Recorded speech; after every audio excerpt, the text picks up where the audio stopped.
Good morning, everyone. It's another warm morning, waking up at 7 o'clock on your Wednesday morning. We are expecting today our 9th straight day in the 90s, the 28th day of the year for that. Thanks so much for spending your morning with us. Jordan and Corey with you to start things off. Yeah, good morning. We are tracking another hot day ahead. First, though, we are following breaking news overnight in Aurora. One man is dead after a shooting involving police. 9 News reporter Anusha Roy joins us live from the scene. And Anusha, what exactly are you learning now? Yeah, so right now officers have slowly started taking some of the crime scene tape down here at Colfax and Havana. Part of the intersection definitely still closed off, but they are letting some more cars come through. They've been here since 2:30 this morning when officers who were nearby this intersection were actually watching mesh cameras, city cameras, kind of keeping an eye on this area when they saw a fight break out at a bus stop just on the other side of that crime scene tape, on the other side of the intersection. The police chief who was out here earlier today said that that's when his officers saw someone pull out a gun. They responded, started yelling commands at that man, telling him to drop the gun. They said that he wasn't compliant, according to the chief, and that's when one of the Aurora police officers opened fire several rounds, hitting the man. He was taken to University Hospital where he died at around 3 this morning. You know, the chief was explaining today why the officers were proactively and already looking at that city video before the shooting happened. If you know anything about this area, this is a pretty high activity area. We've got a lot of complaints about drug dealing, drug use, theft in this area right here. And so these officers had some additional free time this morning, and our patrol officers are actually doing proactive policing by monitoring the mash cam.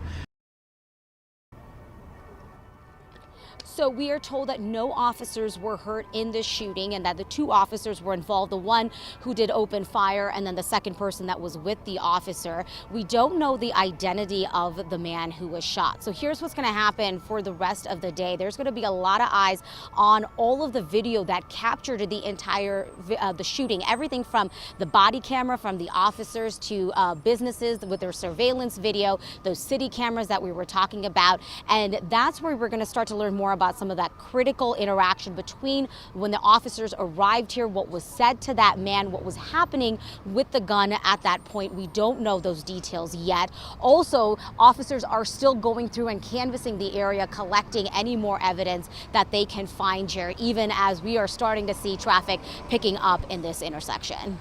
Yeah, clearly this is a big investigation, being that it's 7 o'clock. This happened at 2:30 this morning. They have a lot of video to go through. So Anusha, thank you for the update. Yeah, and as you heard her just say, traffic starting to pick up in that area. So let's get over to Erica Lopez for a look at how things are going this morning. Erica, some good news. You were saying it actually looks like it's not hurting it too badly in that area. Yeah, I've been keeping track of that area on the maps, at least from what we can see earlier. Sky 9 was over and we had a better visual.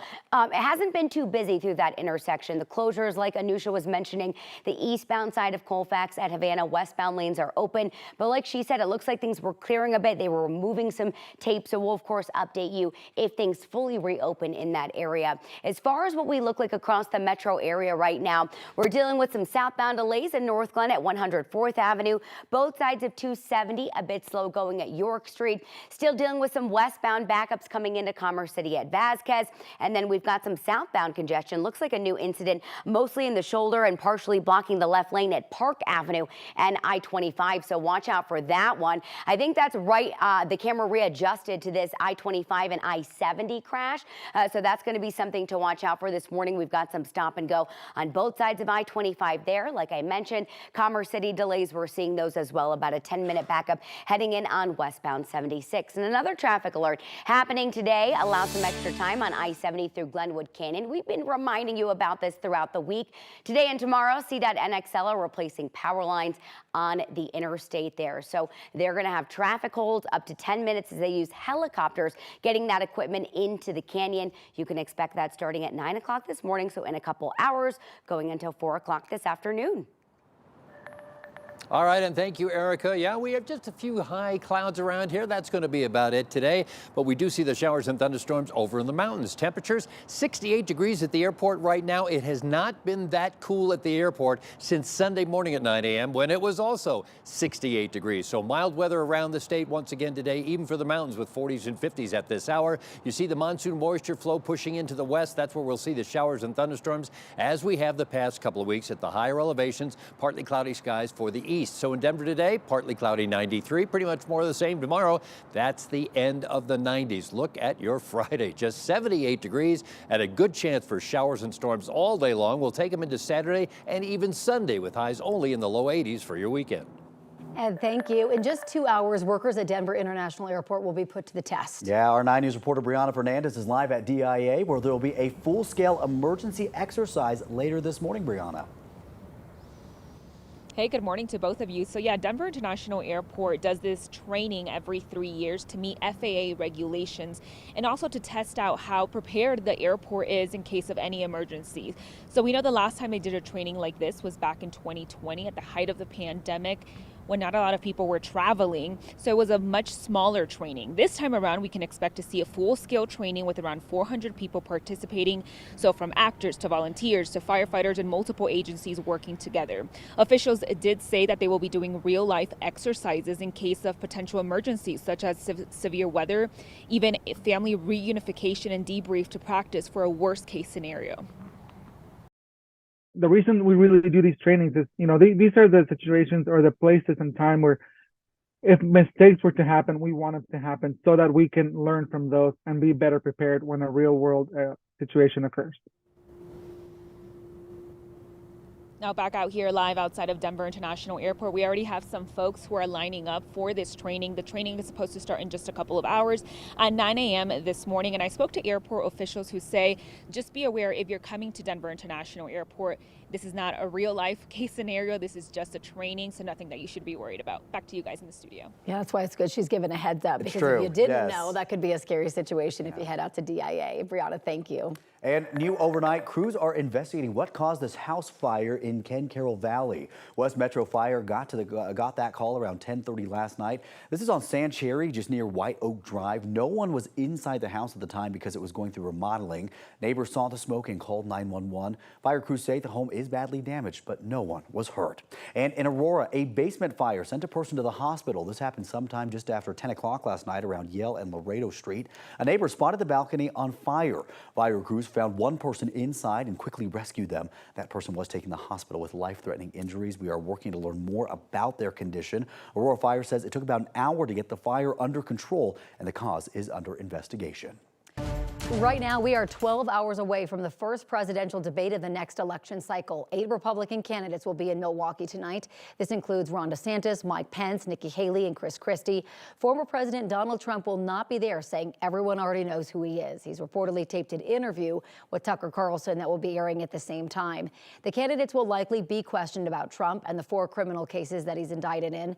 A representative from the Republican National Convention says tonight's debate will also focus on issues affecting people's day-to-day lives, like the prices of gas and food.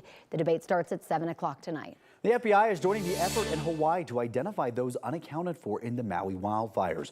Investigators say about 1,000 people are still unaccounted for, down from around 2,500. Police say they are taking their time to make sure that every part of the island destroyed by fire is searched for human remains. City officials are encouraging family members of the missing to provide their DNA to help identify their loved ones. Right now, 115 have been confirmed dead. We are also learning more about the economic impact. Moody's estimates that the losses could range between $4 and $6 billion. The company also estimates insurance will cover about 75% of the property losses. Right now, home prices are climbing, and that comes on a new recent report that mortgage rates have topped 7%. The National Association of Realtors says July's housing figures reversed a 5-month trend of falling home prices. The median existing home price was $406,000 last month. That's 1.9% higher from a year ago. Analysts say there are not many homes on the market, and that is driving up the prices. Only 1 million homes are up for sale right now. It's a 14.6% drop from a year ago. In our next half hour, our real estate expert joins us to explain how challenges in the housing market are giving way to more new builds. And new this morning, how about this? Bots are smarter than we think. A new study finds those puzzles that you have to solve online to prove that you're a human, well, bots can actually solve them better. We are talking about those CAPTCHA tests where you have to click all the boxes that contain a crosswalk or a bus.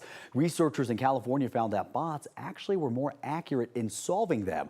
According to the findings, bots solved them nearly 100% of the time, while humans only got them correct 50 to 84% of the time. I think I'm responsible for dragging down our average. Me too. It also took humans up to 15 seconds to solve, while it took bots less than a second.